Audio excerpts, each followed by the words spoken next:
Hi YouTube, how you going? Welcome to a video that has been a long time coming for this channel. I know it's been a little bit of a gap between drinks, but in this video I'm talking about building a SaaS application with AI. In fact, this is the second SaaS application that I've built with AI, and I want to introduce it to the world and talk about it on this channel to share some of the lessons and things that I've learned along the way with this process.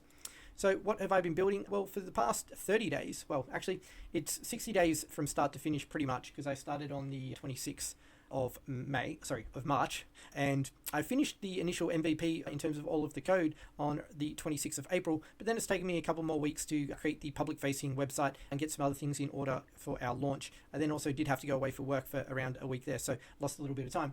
But during this period, I've built Playwise HQ, which is a platform that empowers your sales teams to close deals faster with actionable competitor battle cards. It really leverages my personal experience working in enterprise sales, and this is a tool that I know I would have greatly benefited from in many different roles that I've had. So if this is your first time here, though, I think it's important that I provide a little bit of context, because I did learn to code around 3 to 5 years ago, but never with the intention of working as a full-time developer. I then had around 12 to 18 months away from writing any code prior to working on another application, which was called Kernel, which was covered on this channel. And that was really the test application that I wanted to create to see just how far I could push AI and see if it could help me create full-stack SaaS applications. That said, I kind of pegged my skill set with a little bit of polishing up at that of a junior developer. I'd still need a lot of hand holding, and a lot of the more complex use cases I don't have a lot of experience with. That said, I have launched and sold prior startups, and that was kind of one of the reasons why I learned to code, so that I could work with the developers I was hiring and also handle some of the development work myself. So I want to introduce you to Playwise HQ. There's behind the scenes quite a lot of new functionality in this that I've never previously tackled before. For example, integrating with Stripe.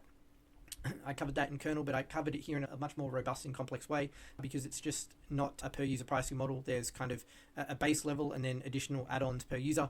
There was some other functionality just in terms of making the logic more robust on the back end. So for example, using Mongoose transactions to make sure that if someone's creating a battle card, if part of the creation process succeeds but another part doesn't successfully get saved to the database, we don't kind of end up with partial data. We basically roll back. So things like that you don't necessarily see on the but are there in the code and are much more robust. So if you're interested in any of that, I have been documenting the journey of building Playwise HQ from day one. That's part of my journey and part of the process that I've been going through, and that's on my other channel, which I'll link to down below. But in terms of giving you a very brief overview of the application, as I said, my background is in enterprise sales, and often, when you're in a sales motion, you need to understand the competitors that you're up against. What's the company, what's the strengths and weaknesses, where do they sell, what's their product portfolio. And often that information is buried in PDFs that never get updated. It's written down in Slack channels that people forget about after 2 or 3 days once that message is passed. And this is kind of my solution to that problem. So you can open up a battle card and get information on the company, general overview, key strengths, weaknesses, industries and customers that they sell to. And then you could also rank how you kind of view this company. And this is relative to your organization, or at least the competitive threat one is, if you're going up against a company, in this instance, Sitecore, which is a software vendor, if you don't know, you might deem them a major competitor if they're very strong in your market. If they're not, you might put that as minor threat. Market penetration, same thing. Pricing strategy, so are they an enterprise software company? Are they SaaS subscription? Do they use, a freemium model, open source, etc.? Growth trajectory, market position, and sales strategy. So, direct enterprise sales, self-service sales, freemium, etc. Then on top of that, each of these companies might have multiple products, so you might want to provide the strengths and weaknesses on an individual product level. And then perhaps one of the most interesting things that we've added is this field insights. So if, for example, you're in a large sales team, if I was to sell or compete against Sitecore in this instance and uncovered some information, for example, maybe I heard during a sales cycle that they've recently increased their prices, I'd be able to note this down. Or perhaps I win a deal against Sitecore in an industry and I win for a particular reason. I could kind of share that insight so that when my colleagues who might be in another state or another country log in, if they're competing against Sitecore, they can see, oh, hey, Paul from Australia recently won this deal and here's the reasons why. Maybe I kind of contact him and see how he can help me with my deal. So you can obviously create these battle cards manually from the front end, but we also implemented, I should say, the ability to create battle cards with AI. So you can basically enter a company name, enter the product name, and off AI will go and at least create the initial version of the battle card for you, and then you can update it with more specific information or things that are more relevant to you and your business. So as I mentioned, this is the second application that I built with AI, the first one being Kernel, and this time around though with Playwise HQ, I've really done it with the view to create a application that has a lot more kind of potential and longevity, and this is really where I'm putting all of my effort. Some of the things that I want to share in terms of learning along the way, for the first time ever, I really used V0. So I use V0, and maybe I should bring that up. Let me just kind of go into that while I'm talking.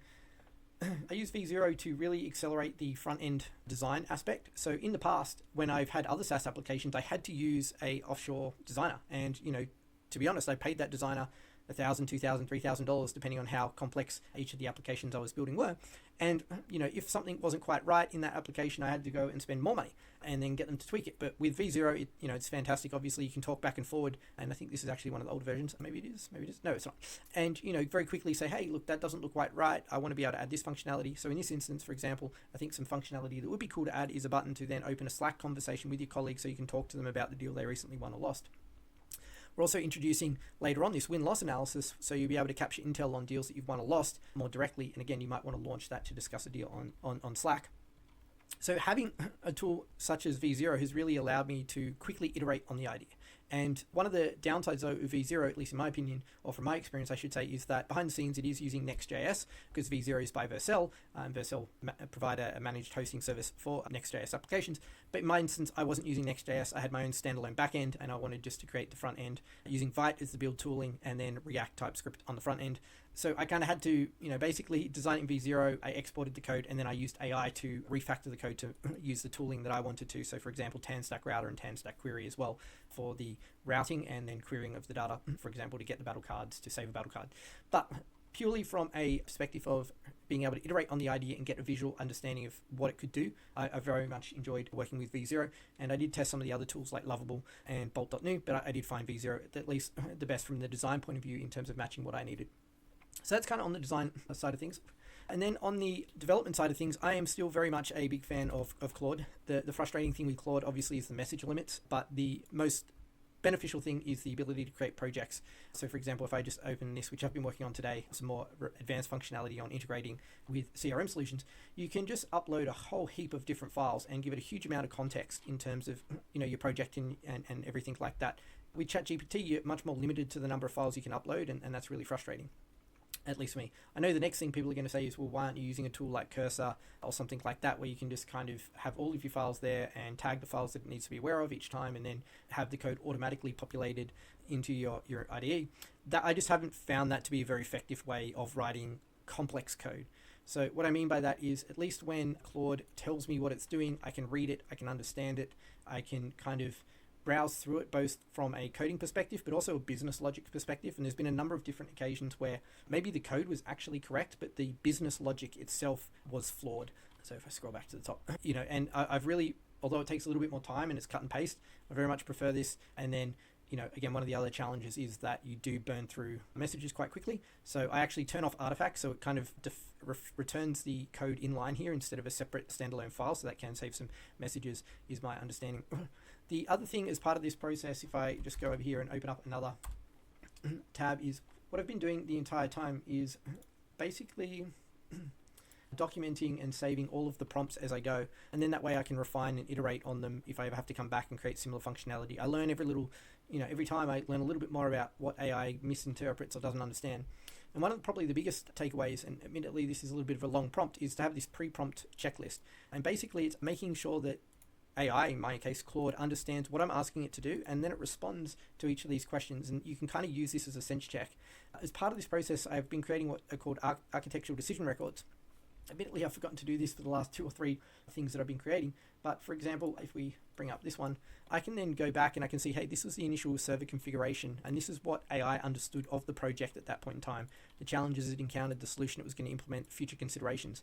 And it's really this future considerations part that's been super helpful, because sometimes you'll see that it's saying, hey, in the future we could add this functionality, and when you read it, you're like, no, I really need that as kind of the V1 for this particular piece of code. And then I can kind of save AI before it goes off and writes it and say, hey, no, instead of doing this later, let's do this now. A slightly less valuable part was the post-prompt prompt, where after it's written the code, I then basically just ask it this. On occasion, though, it has then come back and said, hey, look, when you did give me this initial prompt, you forgot to mention this, so we ended up adding that. And that's also been a really valuable concept to kind of stumble upon and utilize as been writing code. So that's kind of been my process in terms of how I've written code, how I've worked with AI. And as you can see, I mean, it's not a super simple app in the sense that, some people are creating apps with AI that just call a publicly available API, or an API, that OpenAI or Claude or Gemini provide, and then kind of, returning something to your user. There's a little bit of complexity to this app, and there's certainly a lot more that I've been working on since kind of the initial versions gone live, including this CRM integration, which if you go to my main channel and you see me working through that in, a couple of weeks, those videos will be up.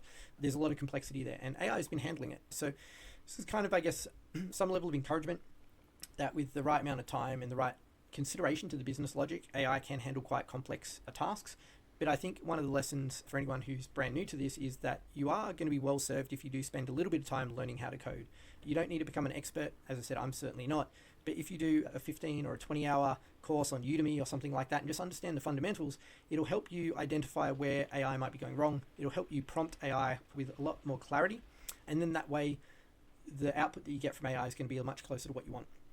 When I look at my pre-prompt checklist, when I look at some of these prompts, anything on the back end that's not too complex, so maybe excluding the Stripe integration, but things like creating a win-loss analysis, so basically any CRUD operations, create, read, update, and delete.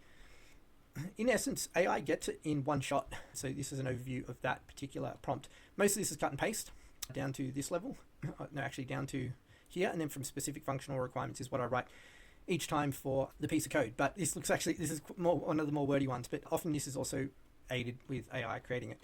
If I just go back so you don't think I have to write like, War and Peace each time, you can very quickly, that's probably an example of a part of a prompt that would have gone under the special considerations or specific functionality. So a couple of paragraphs, fire that away, and then AI can go ahead and write, 5, 6, 7 files that are needed for that. In terms of complexity, just to give you a sense, one of the things that I'm working on, this CRM integration, Claude wrote 57 separate files for me.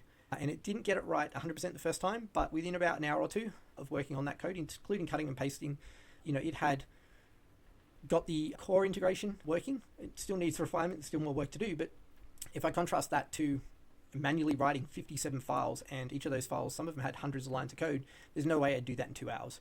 So the time saving from AI alone, in my opinion, is a factor of 5, 10x easily, especially in my case. So I want to wrap this video here by talking about where to next for Playwise HQ.